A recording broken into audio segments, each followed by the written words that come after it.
Now at 10, this is Fox 61, Connecticut's news station. 3 stories we're keeping an eye on at 10 tonight. In Torrington, a vacant factory caught fire overnight. It took several hours to put it out. We'll have an update there. At least 4 people are dead and several others hurt after police say a suspect rammed a car into a church, started shooting, and then set the building on fire. And we are tracking the tropics as Hurricane Umberto continues to churn and another new system is named. Thanks for joining us for the Fox 61 News at 10. I'm Brent Harden. We begin with a look at the tropics and what we can expect this week. Meteorologist Sam Sampiri is here. And Sam, it looks like right now we can expect not to be bothered by this, right?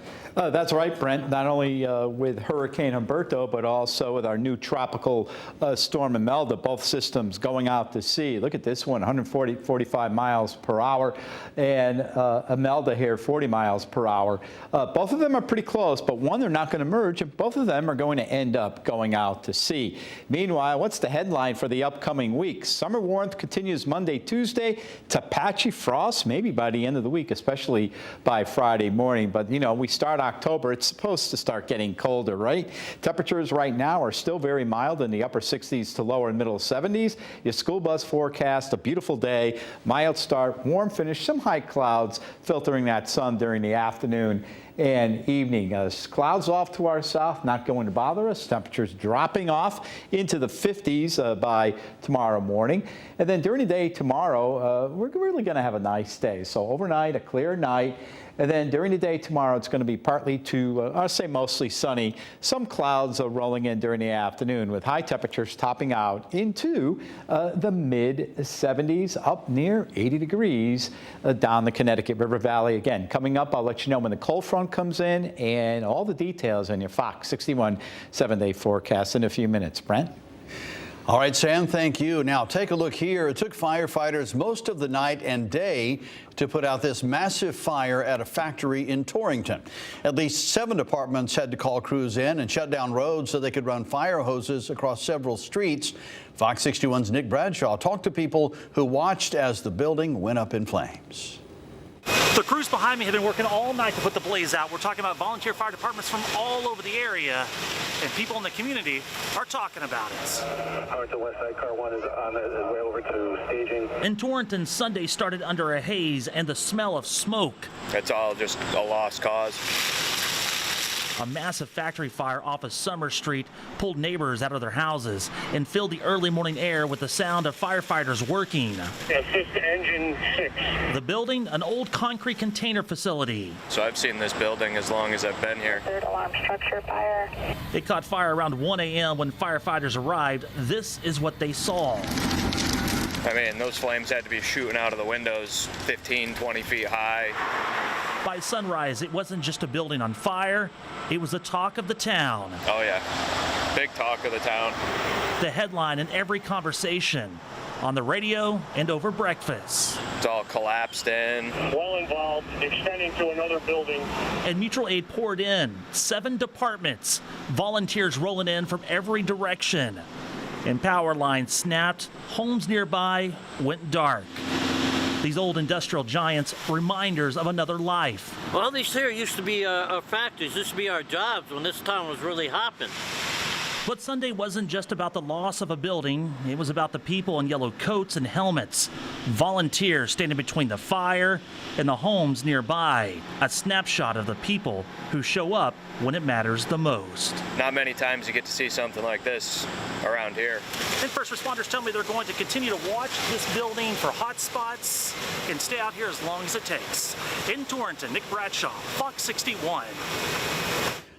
All right, Nick, thank you. Torrington Mayor Eleanor Carbone called this fire extremely dangerous. In a post on Facebook, Carbone wrote, quote, "These buildings pose a tremendous threat to the neighborhood, firefighters, and community as a whole." The city commenced blight enforcement several years ago, and after getting no compliance in January of 2025, filed a foreclosure action against the property owner, end quote.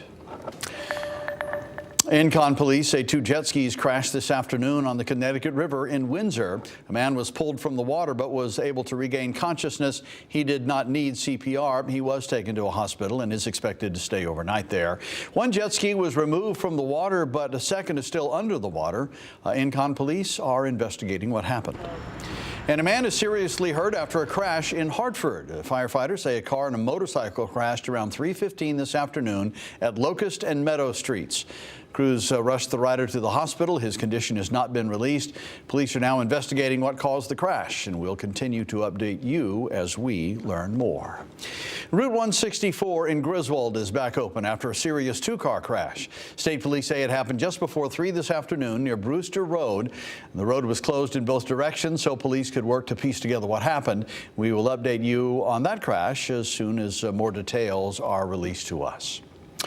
A mother and her 7-year-old daughter are dead after a crash last night in Hamden. Fox 61's Tim Latow has more from frustrated neighbors who say more needs to be done to enforce safe driving. Saturday night, a 7-year-old girl and her mother were killed in a head-on car crash here on Davis Street in Hamden, and the driver and front passenger of the other car were seriously injured. The speed limit is 25 miles per hour, but neighbors say that drivers exceed that far too often. Davis Road is just, unfortunately, it's not really that surprising. Despite the slow speed limit and tight twists and turns, Davis Road in Hamden has now become the site of multiple deaths within the last 3 years, according to neighbors. I was very, very upset because my neighbors and I have been concerned about this road for years. There was another fatal crash a few years ago about 100 feet from here. Hamden police say just after 10 o'clock Saturday night, 2 cars crashed into each other head-on near Rogers Road. I heard a big crash, and then I heard some sort of wailing, moaning. Somebody was obviously hurt. I'm very upset. And I called 911. The dispatcher told Andy Holding responders were already on their way. Police have not said what led up to the crash and are still investigating, but a woman who lives near the intersection and wishes to remain anonymous fears other people will be hurt or killed on this road. I just feel horrible for the people involved and worried for people that I know that live in this neighborhood and small kids. Now, Holding and other Hamden neighbors are calling on police and local politicians to crack down on traffic enforcement. Having a police officer sometimes show up on the street might be a good idea, but I rarely see anything like that. Speed tables or speed bumps, whatever you want to call those. And I think that would really actually make a difference here, is if they just had a couple of those, just those guys who are going 50, 60, just uncontrollably. Hamden police ask anyone with information about the crash to contact them. In Hamden, Tim Latow, Fox 61. At least 4 people are dead and 8 others are hurt after a shooting and fire during Sunday services at a church. It happened in Grand Blanc, Michigan, about 50 miles north of Detroit. Kaylee Marintet with our sister station has the latest. We are still here in Grand Blanc Township, Michigan. We learned some important information from police tonight. We learned that 2 bodies were found inside of the church, bringing the total number of victims in this incident to 4. However, the Grand Blanc Township chief believes that number could rise as they've not searched the entire church yet. We also learned that the FBI is now leading the charge and investigating this as an act of targeted violence. We also learned from Michigan State Police that there have been multiple bomb threats at different churches and locations throughout the area after this incident. Take a listen.